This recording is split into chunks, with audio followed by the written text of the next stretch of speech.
Eto mga kapakners, oh. Tinapay na nilabon. Hmm. Na nilagyan ng mga magandang tawag dyan ay. Sari-sari na naman ito. Ay, pasikatin na naman ang ating tiyan ito. Kamadaming cheese na ano yan, kinunot. Ba't ganyan yan? Cheese yun. Yan na naman yung takip na yan. Aba. At yung takip ang nilagyan ng harina. Ibang isip na naman ito. Di labog na yung tinapay.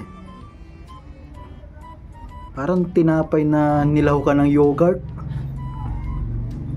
May chocolate. Hala, tikmin ninyo. Nasira pa. Binalik-balik na. Ano na bagay ang ating inapagagawa sa ating buhay na yan Pero merienda ito mga kapakner. Sigurado ako walang sili ito. Nilagay na sa kulambo. Sinala na naman yung margarine. Ibang hitsura ng margarine. Lusot bagay yan dyan. Kaparami ka lang ang gawa. Kaparami na trabaho. Mariusip. Pagtsagaan natin si chef at talaga namang minsan lang ito mag-flex ng kanyang mga luto ay. Diba? Anong purpose kaya ng kulambo na yun? Wala din. Pagpadagdag labahan naman yun. Madami ng hugas, marami pang labahan. Nilagay naman sa may katsa. Ano yan?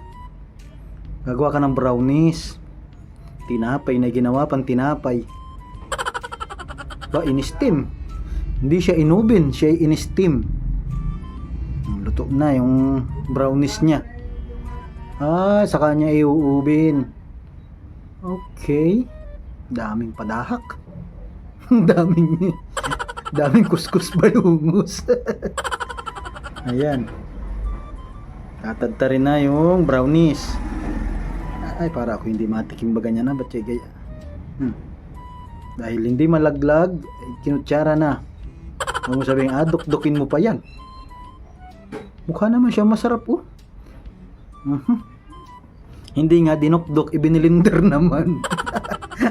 Ang daming proseso. May yelo. Huwag mo sabihin, gawin mo naman yan shake. Kaya naman yung hindi mo na lang baga direktahin kung gagawing shake nga good luck sa iyong pagbigyan yan.